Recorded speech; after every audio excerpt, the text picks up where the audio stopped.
Brigade Palpitaire, 1 BHK, 2 BHK, 3 BHK flats available. Burigere Cross, Bengaluru. Please contact this number.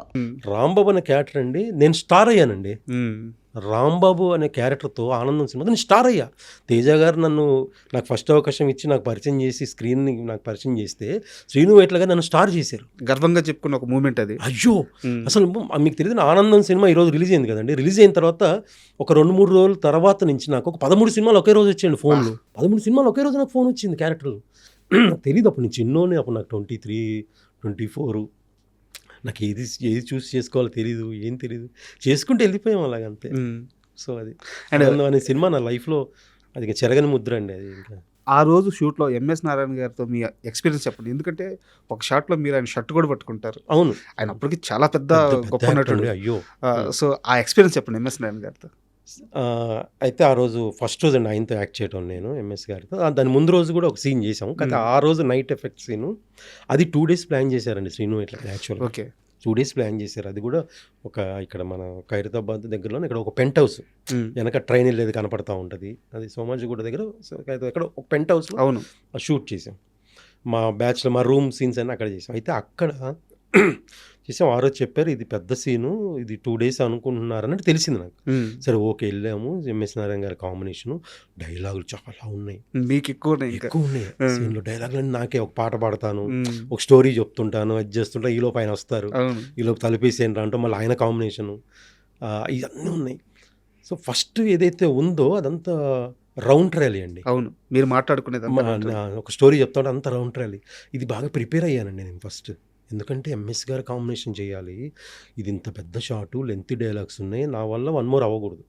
అప్పుడు film కదండి, అదొకటి నా feeling ఏంటంటే నేను సింగిల్ టేక్లో చేసే ఆర్టిస్ట్ అనిపించుకోవాలి, నాకు ఆ కసి అండి. సో బాగా ప్రిపేర్ అయ్యి అయిపోయింది. ఒక టేక్ అయింది, ఓకే, 2వ టేక్ ఓకే అయిపోయింది, ఆ షాట్ అయిపోయింది. వీళ్ళతో ఎంఎస్ గారు ఎంట్రీ, ఆయన కాంబినేషను, ఆయన కొట్టి మీకు ఇప్పటికీ గమనించండి, మీరు క్లియర్ గమనించండి, ఆయన కొట్టేది మీకు క్లియర్ తెలిసిపోద్ది, కొట్టినట్టు ఉండదు. అవును, మీకు క్లియర్ చూస్తే ఆయన అంత పెద్ద యాక్టర్ అండి. అసలు ఆయనతో యాక్ట్ చేస్తే అందులో ఆయన టైమింగ్ అందుకోవడం చాలా కష్టం. మీకు ఎంఎస్ నారాయణ గారు, సునీల్ గారు టైమింగ్ అందుకోవాలంటే అసలు చాలా కష్టం అండి. అది ఎంత అలర్ట్గా ఉండాలంటే మనం చాలా అలర్ట్గా ఉండాలి అండ్ ఆ టైమింగ్ క్యాచ్ చేయాలంటే. ఆయనకి నాకు ఇమీడియట్ డైలాగులు టపా రాంబాబు, అరే రాంబాబు అనేది దుర్గా తెలుసు, దుర్గని చూసామంటే దుర్గ చూశాను, చాలా బాగుంటుంది సినిమా దుర్గ గురించి కాదురా, నా గర్ల్ ఫ్రెండ్ దుర్గా గురించి, ఆమె ఎవరు అంటే ఆ టైమింగ్ అందుకోవాలి కదా. అది ముందే బాగా ప్రాక్టీస్ చేశారు, నేను బాగా ప్రాక్టీస్ చేసుకున్నాను, బ్రెయిన్లో ప్రాక్టీస్ చేసుకున్నాను బాగా. టేక్ అది కూడా ఎంఎస్ గారు ఆయన సింగిల్ టేక్ అండి, ఆయన టపా అసలు 2 రోజులు అనుకున్న సీన్ 1 రోజులో అయిపోయింది ఆ సీన్. ఇంకా చేస్తుంటే శ్రీను వైట్ల గారు ఏంటంటే అండి, మీరు కామెడీ సీన్స్ చేసేటప్పుడు ఆయన నవ్వేస్తుంటారు, నేను మానిటర్ ముందు కూర్చొని, ఆయన ఇన్వాల్వ్ అయిపోతుంటారు దాంట్లో. మీరు గమనించండి, ఆయన షూట్లో అక్కడ జరుగుతున్న షాట్ ఆయన ఇక్కడ ఇన్వాల్వ్ అయిపోయి ఈయన నవ్వుతుంటారు, ఇందులో కొట్టు అంటుంటారు. అలాగే అసలు ఒక అందరు ఆర్టిస్టులు దాన్ని అందరూ బాగా ఆ టైమింగ్ సెట్ అయిందండి. అలాగా అసలు మామూలు సీక్వెన్స్ కదా సార్. అంతవరకు అయితే చాలా సినిమాల్లో మళ్ళీ దానికి రిప్లికా ట్రై చేశారు. అవును, అలాంటి ఒకటి మళ్ళీ క్రియేట్ చేయాలి. ఇప్పటికీ నన్ను చాలా మంది అంటే మన ఏజ్ జనరేషన్ అంతా రాంబాబు అంటారండి, రాంబాబు అంటారు. అండ్ ఒక సీరియస్ క్వశ్చన్ అడిగిన తర్వాత మళ్ళీ మీరు చేసిన సినిమాల విషయం మాట్లాడుకుందాము. నాకు బాగా గుర్తు, నేను అప్పుడు డెస్క్లో కొత్తగా రైటర్గా జాయిన్ అయి ఉన్నాను. కొత్తగా కాదు, ఒక కొంత ఎక్స్పీరియన్స్ ఉంది. రాజా ది గ్రేట్ మూవీ, అది చిన్న సక్సెస్ మీట్ లాగా జరుగుతూ ఉంది. నా ఫోను రింగ్ అవ్వడం మానేసింది, ఇండస్ట్రీ నుంచి ఫోన్లు రావడం మానేసింది. నా ఫోన్ రింగ్ అవుతుంటే అప్పులోళ్ళు మాత్రమే ఫోన్ చేసే రోజులు ఉన్నాయి. అలాంటి రోజుల్లో మళ్ళీ మొదటిసారి నా ఫోన్ మోగింది అని చెప్పి మీరు స్టేజ్ మీద ఒక స్టేట్మెంట్ ఇచ్చారు, గుర్తుందా మీకు? అవునండి, గుర్తుంది నాకు. అలాంటి ఒక స్థితికి ఎందుకు వెళ్ళారు? ఎందుకంటే వెయిట్ చిత్రం శ్రీను అంటే వేరే వ్యాపారం తెలియదు, వేరే వ్యాపకం తెలియదు, ఇంత చిన్న గొడవలో ఎప్పుడూ ఇన్వాల్వ్ అవ్వలేదు, ఒక వ్యక్తిని మోసం చేయలేదు, ఏ తప్పు చేయని చిత్రం శ్రీనుకి అలాంటి ఒక ఫేజ్ ఎందుకు వచ్చింది? అంటే ఇక్కడ ఓవర్ కాన్ఫిడెన్స్, ఓవర్ అంటాం కదండి, అది కూడా ఒక నాకు మైనస్. అంటే ఏం ఓవర్ అంటే నాకు, నేను ఎప్పుడు బిజీగా ఉంటా, నేను మంచి ఆర్టిస్ట్ కదా, పొగరు. ఒప్పుకుంటారా మీరు? అది ఒప్పుకుంటా అండి, ఆబ్వియస్లీ నేను ఒప్పుకుంటా.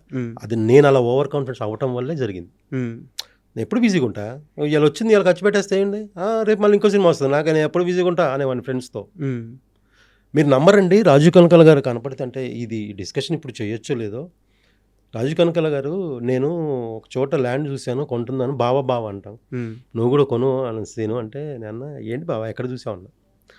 అప్పుడు మణికొండ అని ఒక ఏరియా. ఉమ్, నేను అన్నమాట చెప్తే ఇప్పుడు ఇది అంటే ఓవర్ అంటారండి. నేను ఎందుకు అలా ఉన్నాను అని తర్వాత అనిపిస్తుంది. బావ నేను మణికొండలో ఉండాలా, ఉమ్, చిరంజీవి గారు ఎక్కడ ఉంటారు, జూబ్లీహిల్స్లో ఇల్లు కొంట అనేవాడిని. ఉమ్, ఎందుకంత ఓవర్ చేశాను అని అంటే నాలో లోపల నేనే నేను ఇప్పుడు బిజీగా ఉంటా, నేను ఇంకా గోల్ కొడతా. ఇంకా అది ఎప్పుడు ఉండొద్దండి లైఫ్లో. ఉంటాయి అప్ అండ్ డౌన్స్ అని తర్వాత తెలుసుకుంటా. తెలీదు, ఏజ్ తక్కువ. ఏజ్ తక్కువ, తెలీదు, ఓవర్ కాన్ఫిడెన్స్. అందుకే ఉన్నప్పుడు దాన్ని దాచుకోవాలి, ఉమ్, దాన్ని సేవ్ చేసుకోవాలి, దాన్ని ఎలా ఇన్వెస్ట్ చేసుకోవాలి. తర్వాత లైఫ్ ఎలా ఉంటుందని మనం ముందు చెప్పలేం. ఉమ్, అది తెలియదు, అది మన చేతిలో ఉండదు. మనం ఒకటే చేయాలి, కష్టపడి హార్డ్ వర్క్ చేసుకోవాలి, దేవుడిని నమ్ముకోవాలి, కష్టపడి పని ఏదనుకున్నా దాన్నే దేవుడు అనుకుని నమ్ముకొని ముందుకెళ్ళాలి. ఉమ్. అదొకటే చేయాలి తప్ప నేను ఎప్పుడు ఇదే స్థితిలో ఉంటా అనుకుంటే అది రాంగ్. బట్ మీ విషయంలో బ్యూటీ ఏంటంటే మీరు ఏ రోజు కూడా పనిని అశ్రద్ధ చేయలేదు. లేదండి. సో ఛాన్స్లు ఉన్నా లేకపోయినా బాడీని కరెక్ట్గా మెయింటైన్ చేసుకుంటూ వచ్చారు, హెల్తీగా ఉంటూ వచ్చారు, సినిమా అవకాశాల కోసం తిరుగుతూనే వచ్చారు, తిరుగుతూనే ఉన్నాను, నేను ఇప్పటికీ తిరుగుతానండి, కష్టపడుతూనే ఉన్నారు. Yeah. ఆ విషయంలో మాత్రం మీ మీద 0 కంప్లైంట్స్. సో మైండ్ సెట్ అనేది చిన్న ఏజ్లో వచ్చిన నేను ప్రాబ్లం. అదే నేను అలా లేదండి, నేను మధ్యలో ఖాళీకి కూడా ఉండొద్దు, నేను వర్క్ అడుగుతానండి, ఏం ప్రాబ్లం లేదు. నాకు చాలాసార్లు మన వేణు గారు, ధనరాజు గారు, మేమందరం ఈవెంట్స్ కూడా తీసుకెళ్ళేవాళ్ళండి.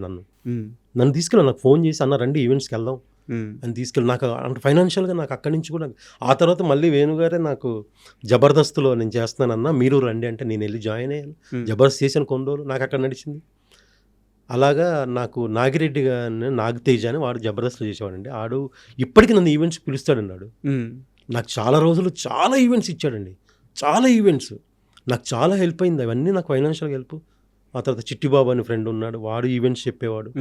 ఈవెంట్స్ మీద చాలా రోజులు బతికానండి నేను, చాలా అంటే ఇండస్ట్రీ ఆ ఈవెంట్స్ వచ్చిన డబ్బులతోనే మళ్ళీ నేను సేవ్ చేసుకోవాలి, మళ్ళీ తిరగాలి ఆఫీస్లో, మళ్ళీ డైరెక్టర్ని కలవాలి, మళ్ళీ ఏం కాదు ఉంటుంది స్ట్రగుల్, వచ్చినప్పుడు ఉంది కదా అలాగే మళ్ళీ తిరుగుదాను, మళ్ళీ స్ట్రగుల్, మళ్ళీ తిరిగానండి, బాగా మళ్ళీ నేను సెకండ్ టైం తిరగటం ఏంటి అని నాలో నేను ఎప్పుడు అనుకోలేదు. తిరగాలి, అవును డౌన్ ఫేజ్ ఉంది, ఏం కాదు తిరుగుదాం, మళ్ళీ గోల్ కొడదాం. ఈసారి గోల్ కొట్టాడు మాత్రం ఓవర్ కాన్ఫిడెన్స్ వద్దు, ఏమొద్దు, క్రమశిక్షణతో జాగ్రత్తగా ఉండాలి. ఇది మాత్రం అవసరం అండి, ప్రతి ఒక్కరికి లైఫ్లో క్రమశిక్షణ అనేది చాలా అవసరం, ముందు చూపు అనేది చాలా అవసరం, అది లేకపోతే చాలా ప్రాబ్లం. అండ్ మీరు ఈ ఇంటర్వ్యూకి వస్తున్నప్పుడు నేను కొన్ని క్వశ్చన్స్ అడగకూడదని ముందే అనుకున్నా.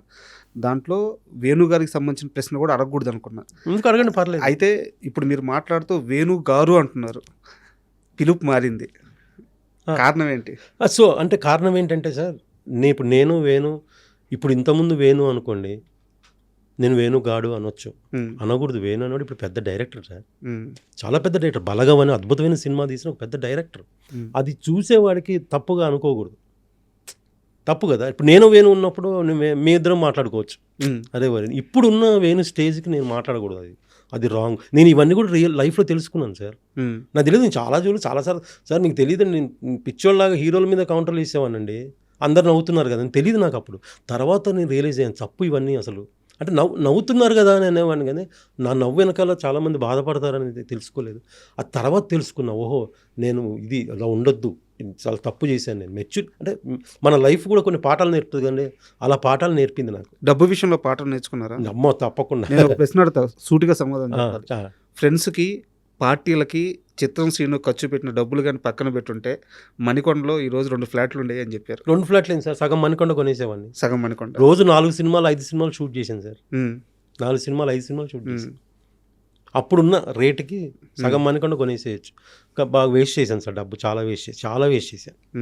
చేయొద్దండి అది. చెప్పారు మీ గురించి ఒకే ఒక్క నెగిటివ్ థింగ్ ఏంటంటే డబ్బుని డబ్బుగా చూడలేదు శ్రీను. చూడలేదు, తప్పు చేసి. అంటే నేను ఎప్పుడు బిజీగా ఉంటా, ఎప్పుడు నా డబ్బు వస్తూనే ఉంటుంది అనుకున్నా, అలా ఉండదండి, అది తప్పది. అది అంటే ధనలక్ష్మి దేవత, దాన్ని దేవతలాగే చూడాలి.